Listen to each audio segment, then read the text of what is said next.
अस्सलाम वालेकुम नाज़रीन, शान टीवी स्पीड न्यूज़ में आपका इस्तकबाल है। मैं सैयद याकूब सरोश। पेश है आज की स्पीड न्यूज़। वज़ीर आज़म नरेंद्र मोदी ऑस्ट्रेलियाई दौरे के इख्तिताम के बाद अपने 2 रोज़ा दौरे पर न्यूज़ीलैंड पहुँचे, जहाँ पर न्यूज़ीलैंड में मोदी के हम मनसब क्रिस्टोफर लक्सन ने वज़ीर आज़म नरेंद्र मोदी का एयरपोर्ट पर शानदार इस्तकबाल भी किया। वज़ीर आज़म मोदी ने ऑस्ट्रेलियाई दौरे के दौरान ऑस्ट्रेलिया के अपोजिशन लीडरान से मुलाकात को खुश आइंद करार देते हुए leader of opposition Rahul Gandhi ने कहा कि जब कभी मोदी बैरूनी दौरे पर जाते हैं तो वहाँ के अपोजिशन लीडरान से भी मुलाकात करते हैं, मगर जब कोई बैरूनी वफद हिंदुस्तान आता है तो मोदी उन्हें अपोजिशन लीडरान से मुलाकात करने नहीं देते, बल्कि उन्हें मुलाकात से रोकते हैं। जनरली इस सरकार की पॉलिसी है, नॉर्मली ट्रेडिशन होता है कि एलओपी के साथ जो भी बाहर से आते हैं उनकी मीटिंग होती है। ये वाजपेयी जी के टाइम होता था, मनमोहन सिंह जी के टाइम होता था, ये ट्रेडिशन रहा है। बट आजकल क्या होता है कि जो फॉरेन डिग्नेटरीज आते हैं या जब मैं कहीं बाहर जाता हूँ तो सरकार उनको सजेस्ट करती है कि एलओपी से नहीं मिलना चाहिए। तो ये इनकी पॉलिसी है, ये हर बार करते हैं। जब मैं बाहर जाता हूँ ये करते हैं, जब लोग यहाँ आते हैं मैं करता हूँ। हमें मैसेज मिलता है कि हमें बताया गया है कि सरकार हमसे कहती है कि आपसे नहीं मिलना है। Thank you. Chief minister Karnataka DK. Shiva Kumar ने कहा कि रियासत के 5 म्युनिसिपल कॉरपोरेशनों में फुटपाथ से तजावुजात को हटाने के अहकामात जारी कर दिए गए हैं, जो आगे भी जारी रहेगा। शिव कुमार ने कहा कि अब तक 435 किलोमीटर फुटपाथ के इलाके से 9,878 तजावुजात को हटा दिया गया है। शिव कुमार ने कहा कि जो भी स्ट्रीट वेंडर्स इससे मुतासिर हुए हैं उन्हें नामजद वेंडिंग जोन में मुंतकिल कर दिया जाएगा। बेंगलोर में अवामी मकामात पर गाड़ियों की पार्किंग के खिलाफ भी अब मुहिम तेज़ हो गई है। रियासती वजीर कृष्णा गौड़ा ने रास्त इस मुहिम की निगरानी की, जबकि अवामी मकामात पर खड़ी गई गाड़ियों पर नोट्स चस्पा करते हुए गाड़ियों को फौरी मुंतकिल करने के अहकामात भी जारी कर दिए गए हैं। खिलाफ वर्जियों पर न सिर्फ जुर्माना बल्कि गाड़ियां भी जब्त कर लेने का इंतबाह दिया गया है। बेंगलोर सुरागना नगर में पैदल चलने वालों के लिए बनाए गए फुटपाथ से कब्ज़ों को बर्खास्त करने का काम जारी है। बेंगलोर म्युनिसिपल कॉरपोरेशन की जानिब से उठाए जाने वाले ये इक़दामात का मकसद फुटपाथ पर से कब्ज़ों को बर्खास्त करते हुए पैदल चलने वालों को सहूलतें फराहम करना बताया जा रहा है। चीफ मिनिस्टर तमिलनाडु जोसेफ विजय ने सरकारी ओहदेदारों को रिश्वतखोरी से बाज रहने का हिदायत दी है। विजय ने अवाम से भी अपील की है कि वो किसी सरकारी ओहदेदार को रिश्वत ना दें और अगर कोई रिश्वत तलब करता है तो वो हुकूमत को आगाह करें। जोसेफ ने तमिलनाडु की आवाम से कहा कि वो हमेशा आवाम के साथ खड़े हैं। உங்ககிட்ட யாராவது லஞ்சம் ஏதாவது கேட்டாங்கன்னா கொடுக்க முடியாது சொல்லுங்க, நான் இருக்கேன் உங்களோட। அப்படியே யாராவது ஃபோர்ஸ் பண்ணாங்கன்னா இது எங்க மகன், எங்க புள்ள, எங்க அண்ணன், எங்க தம்பி, எங்க விஜய், எங்க விஜயோட ஆட்சின்னு ஸ்ட்ராங்கா சொல்லுங்க। तमिलनाडु के चीफ मिनिस्टर जोसेफ विजय उस वक्त जज्बाती हो गए जब वो कारूर भगदड़ में हलाक होने वाले मुतासरीन के अफराद ख़ानदान में हमदर्दाना तकर्रुरी के लेटर्स की तकसीम अमल में ला रहे थे। वाज़ेह रहे कि सितंबर में पेश आए कारूर भगदड़ में 41 लोग मारे गए थे।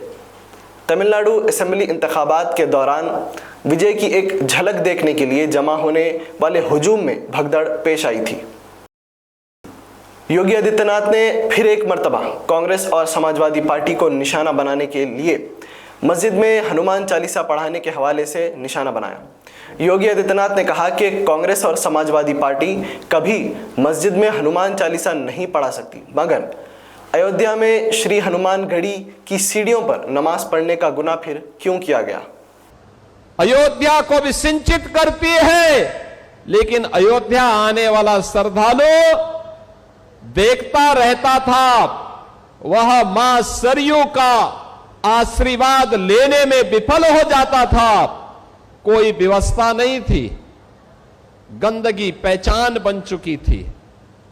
और तो और जो ये लोग आस्था की बात करते हैं, याद करो ना, इन्होंने तो हमारी पवित्र हनुमान गढ़ी में इन्होंने तो वहां नमाज भी पढ़वाने का काम किया था। तृणमूल कांग्रेस की बागी रुकन पार्लियामेंट सियोनी घोष के कैंप ऑफिस पर बारवाईपुरबा से खवातीन और मर्द का एक वफद मुलाकात के लिए पहुंचा। ये वही इलाका है जहां पर हालिया दिनों में एक नाबालिग लड़की के साथ इस्मत रेजी और कत्ल का वाक़या पेश आया। इसके बाद मुतासरा ख़ानदान से मुलाकात करने के लिए सियोनी घोष पहुंची थी, मगर आवाम की सख्त नाराज़गी का उन्हें सामना भी करना पड़ा था। उत्तर प्रदेश के कानपुर में एक प्रेस कॉन्फ्रेंस से खिताब करते हुए कांग्रेस लीडर ने कहा कि आरएसएस, बीजेपी और बड़े कॉरपोरेट मिलकर मंदिरों और ट्रस्टों पर अपनी इजारादारी कायम किए हुए हैं। राम मंदिर ट्रस्ट अतियात चोरी मामले में इस्तिफसार किया कि राम मंदिर ट्रस्ट वजीर आज़म नरेंद्र मोदी की निगरानी में बनाया गया, तो अब अतियात की चोरी की जिम्मेदारी कौन लेगा? कि सारे मंदिर और ट्रस्टों पर आरएसएस, भाजपा और कॉरपोरेट का पूरा राज क्यों है? संतों का क्यों नहीं? न्यायाधीश का क्यों नहीं? आम आदमी का क्यों नहीं? सारा मंदिर गलत बेईमान पर्ची निकालने वाले बाबा शंकराचार्य के पास क्यों नहीं? कांग्रेस पार्टी लीडर और social media in charge Pawan Khera ने जम्मू कश्मीर में प्रेस कॉन्फ्रेंस से खिताब करते हुए इस्तिफसार किया कि सुप्रीम कोर्ट के फैसले के बाद राम मंदिर की तामीर का क्रेडिट लेने के लिए वजीर आज़म नरेंद्र मोदी पेश थे, मगर अब जब चंदा चोरी पर खामोशी इख्तियार क्यों किए हुए हैं? एक ऐसे व्यक्ति की बात से करूंगा जिनका कांग्रेस पार्टी से दूर दूर तक कोई रिश्ता नहीं है, अटल बिहारी वाजपेयी। उन्होंने कहा था कि अगर पहरा देने वाला कुत्ता न भौंके तो समझ लेना चाहिए कि वो चोरों को जानता है और चोरों से मिलता। ये अटल बिहारी वाजपेयी जी ने कहा था। पिछले दिनों ये बड़ा वायरल भी हुआ ये वीडियो।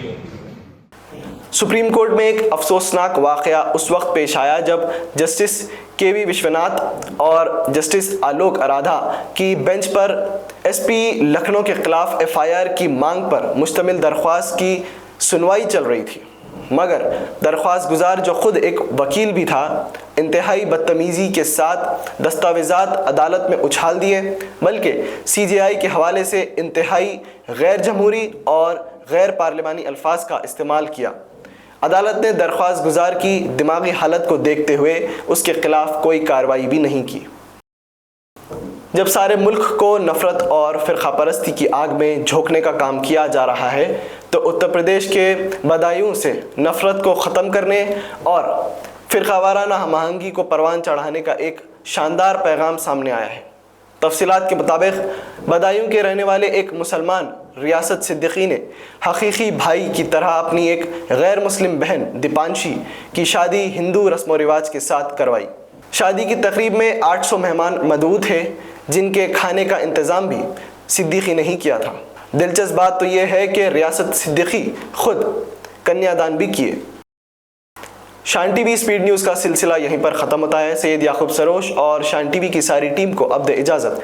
खुदा हाफिज़।